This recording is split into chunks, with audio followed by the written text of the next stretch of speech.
किसी बच्चों को जब गोद में खिलाया जाता है तो पहली बार गोद में लेते हुए उसको देखते हैं और देखते हुए कहते हैं कि इसकी आंखें, इसके चाचा, इसके नाना, इसकी नानी, इसकी फूफी इस तरीके से कुछ मिलती जुलती है।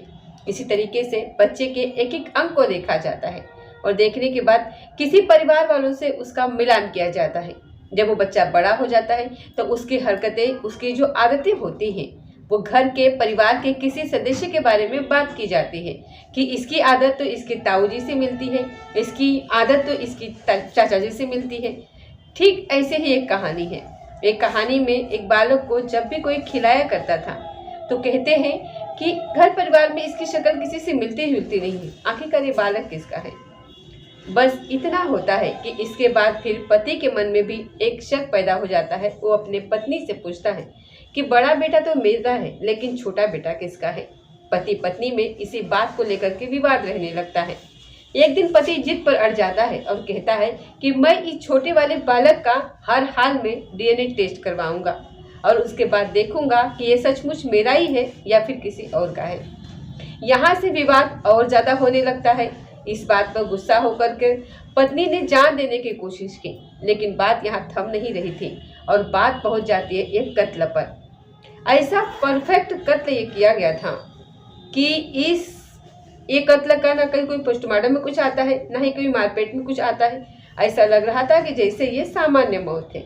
लेकिन पुलिस टीम के जब आला अधिकारियों ने इस मामले की जांच पड़ताल बड़े बारीकी से की तो पता चलता है कि न केवल इसमें एक कत्ल होता है बल्कि कत्ल में भी कई लोग शामिल होते हैं।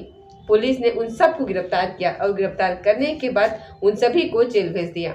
हालांकि मामला अभी कोर्ट में विचाराधीन है, लेकिन जब जब इस घटनाक्रम के बारे में चर्चा होती है तो लोगों के अंदर से एक सिरन सी पैदा हो जाती है। लोग सोचने पर मजबूर हो जाते हैं कि कोई व्यक्ति आखिरकार ऐसा कदम कैसे उठा सकता है। नमस्कार, स्वागत है आपका हमारे चैनल पर। आज की जो सच्ची घटना मैं आपको सुनाने जा रही हूँ, ये सच्ची घटना है राजस्थान प्रदेश का एक जिला लगता है झालावाड़। दरअसल ये यहीं की सच्ची घटना है। एक इंटेलिजेंट ब्यूरो में काम करने वाला एक आईएएस ऑफिसर होता है जिसका नाम चेतन प्रकाश गलाना होता है, जो कि दिल्ली में रह करके जॉब कर रहा होता है।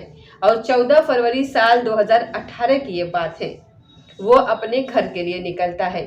हर महीने 1-2 दिन की छुट्टी उसको वहां पर मिलती है। वो पहले अपने माता पिता से मिलता है और उसके बाद अपनी पत्नी और अपने बच्चों से मिलता है। तो सबसे पहले वो इस 14 फरवरी 2018 को ये रामगंज मंडी पहुंचता है। वो अपने माता पिता से बातचीत करता है, आशीर्वाद लेता है।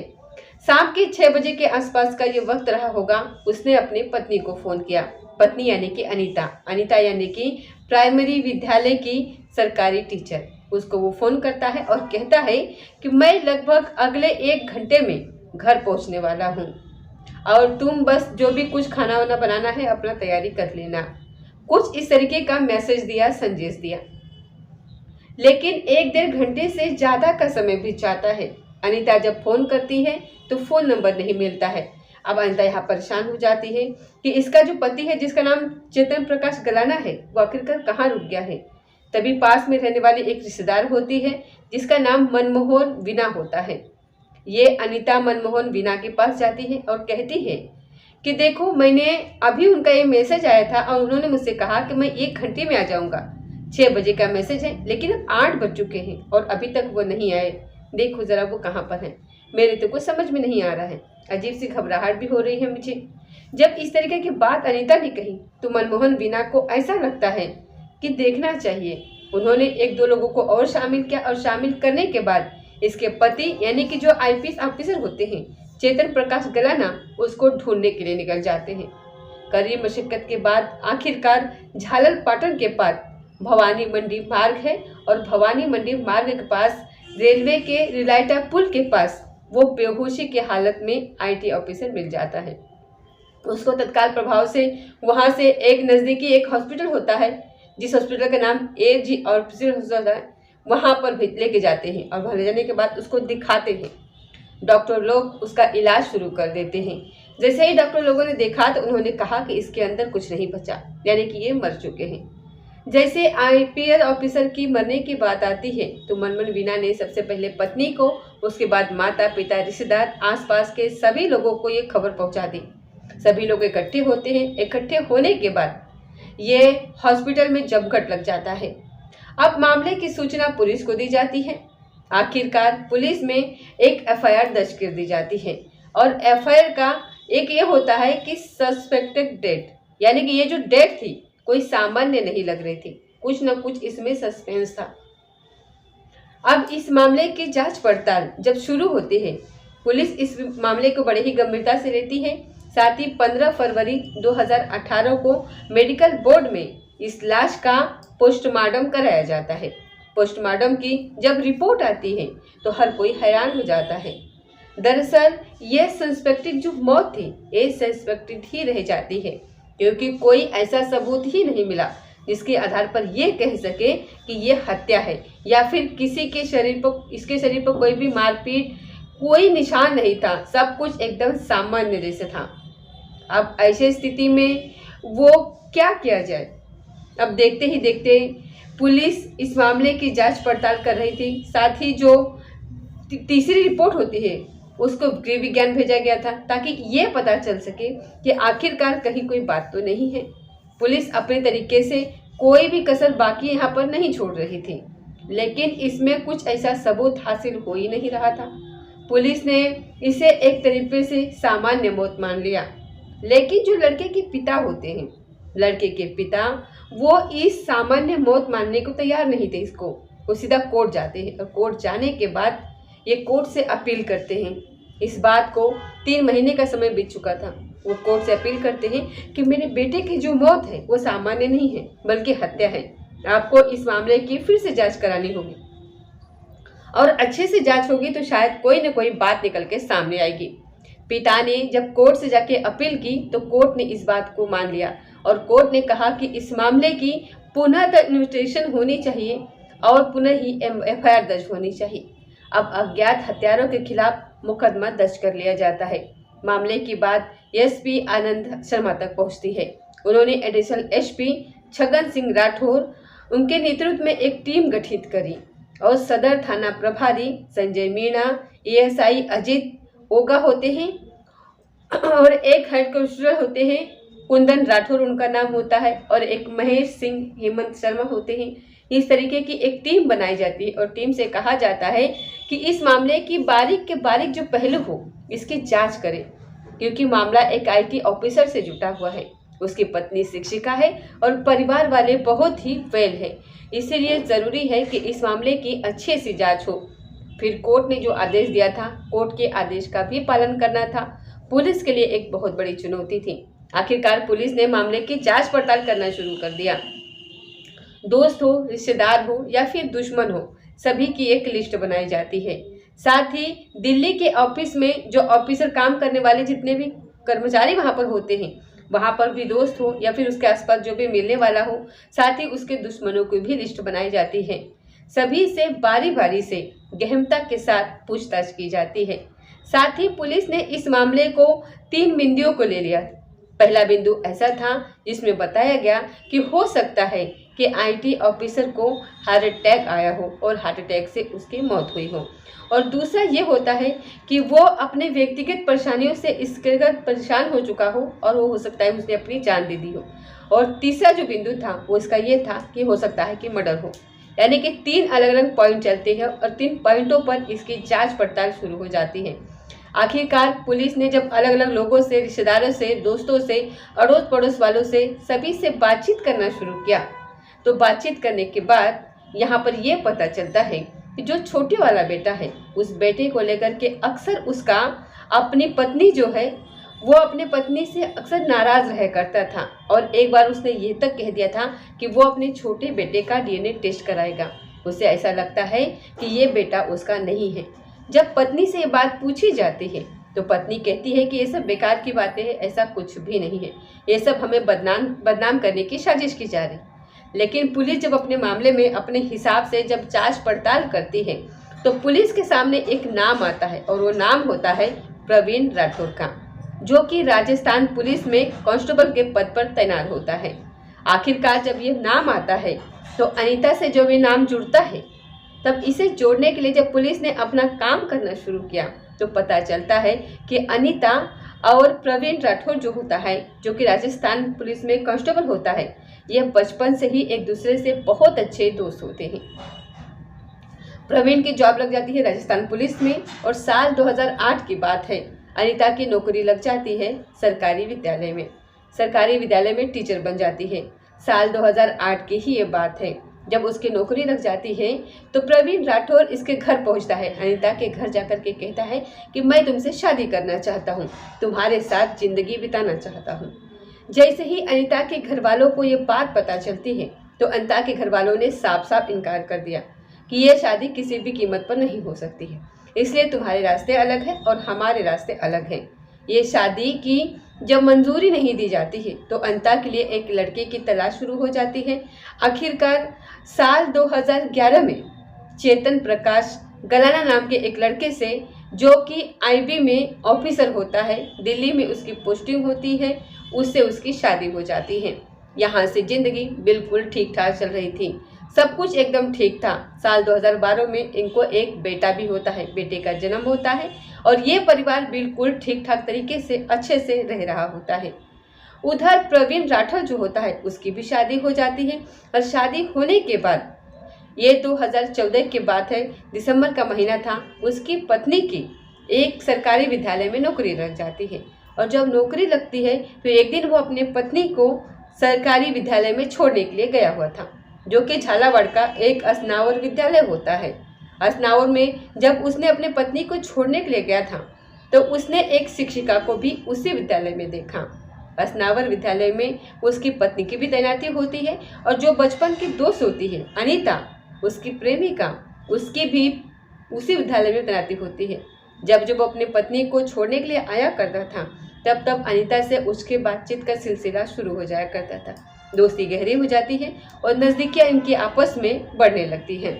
जब नज़दीकियाँ बढ़ रही थी, ये रिश्ता गहरा हो रहा था, तो उस वक्त ये जो अनीता होती है, जो शिक्षिका होती है, वो अपने माता पिता के साथ गायत्री कॉलोनी में रहा करती थी। लेकिन इसका मिलना जुलना आसान नहीं हो पा रहा था कांस्टेबल का। तब उसने कहा कि क्यों ना तुम यहाँ से अपना घर बदल लो और अपना नया घर खरीद लो। इसके लिए उसने कोशिश की और हाउसिंग बोर्ड में एक नया घर खरीद लिया। अब यहाँ पर नया जो घर होता है उसको एक बेटा होता है, वो खुद होती है, और उसका जो पति होता है उसको महीने में 1 या 2 ही छुट्टी मिला करती थी, इसलिए वो महीने में 1-2 बार आया करता था। अब प्रवीण राठौर के लिए अनीता से मिलना कोई मुश्किल काम नहीं था। जब उसका मन करता था वो आता था, जाता था और अच्छे से मुलाकात होती थी। एक दिन आईटी ऑफिसर के माता पिता ने इसको बेरोक-टोक जब घर में आते हुए देखा तो ये बात उनको बहुत खराब लगी। उन्होंने कहा कि बेटा प्रवीण, तुम कभी भी गैर मौजूदगी में घर नहीं आओगे, जब भी आओगे उसके साथ ही आओगे, यानी अनीता के साथ आओगे। अब यह भी एक इत्तेफाक होता है कि जब आईपी ऑफिसर होता है तब वो प्रवीण राठौर वहाँ पर आ जाता है और ये रक्षाबंधन के पर्व के आसपास की बात थी। तभी अनीता कहती है कि तुम्हें मुझकर लेकर के इतना शक है तो ठीक है, मैं इस रिश्ते को एक नया नाम दे देती हूँ। यानी कि उसने उसको अपना मुँह बोला भाई बना लिया और कहा कि अब ये घर में आएगा और किसी को कोई दिक्कत, कोई एतराज़ या कोई परेशानी नहीं होनी चाहिए। वक्त आगे ऐसे ही बढ़ने लगता है और ये महिला यहाँ पर प्रेग्नेंट हो जाती है। जब महिला प्रेग्नेंट हो जाती है तो अक्टूबर 2017 की ये बात है, उसको एक बेटा भी पैदा हो जाता है। अब जब उस बेटे को कोई खिलाता था, उससे लाड़ करता था, प्यार करता था, तब उसके नए नक्श देखा करता था, उसकी एब्रो देखा करता था, उसकी आंखें देखा करता था, उसके ओठ, उसके हाथ का स्टाइल कुछ ऐसे देखा करते थे। तो कहते थे कि ये तो उस आईटी ऑफिसर से बिल्कुल इसकी चेतन की शक्ल मिलती ही नहीं है, यह किसका है। ये बात चेतन को बहुत ज़्यादा अखरती थी, परेशान करती थी।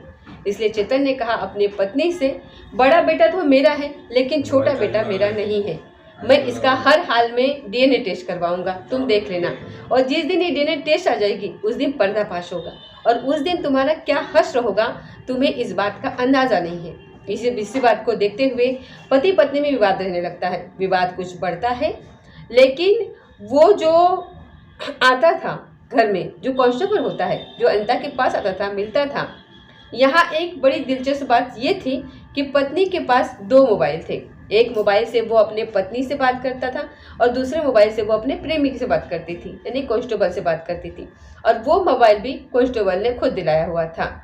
अब वो दोनों जो आपस में संपर्क में थे तो ऐसे थे कि पुलिस ने जब इस मामले की जांच पड़ताल की तो जांच पड़ताल में भी इसलिए वो सामने नहीं आ पाया था। आखिरकार अब यहाँ पर इसके जो मिलने जुलने की जो पाबंदी लग जाती है, तभी अनीता और ये अपने प्रेमी के साथ मिल करके एक प्लान बनाती है और इसको ख़त्म करने का प्लान करती है।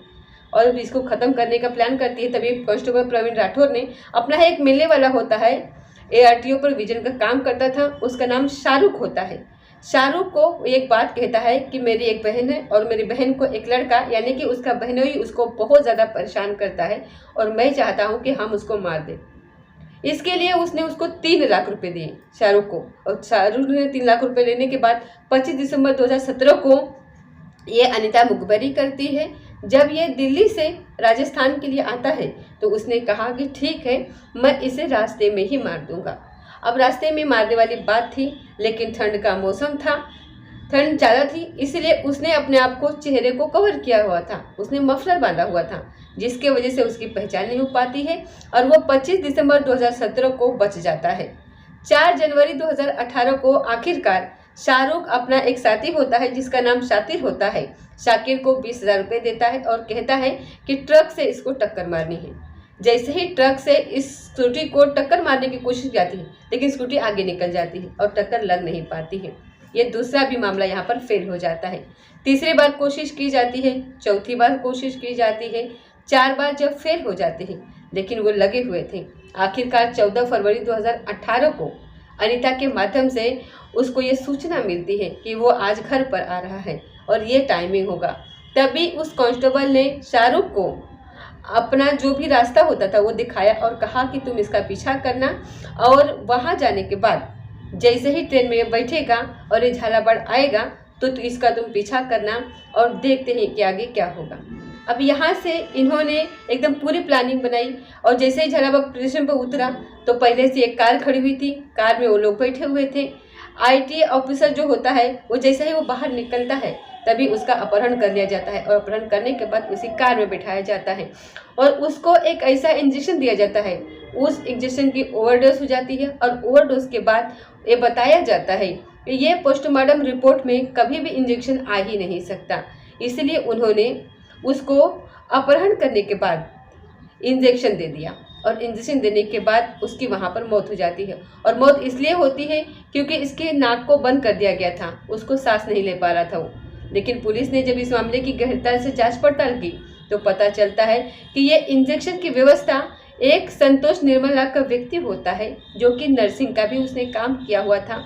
आखिरकार पुलिस ने एक एक कड़ी को जब जोड़ना शुरू किया, जिसमें शाहरुख, शाकिर, संतूर निर्मल, फरहान, अनीता और जो कांस्टेबल होता है प्रवीण राठौर, इन सभी की भूमिका इसमें होती है और मामले की चार्जशीट लगा करके कोर्ट में दाखिल कर दी जाती है।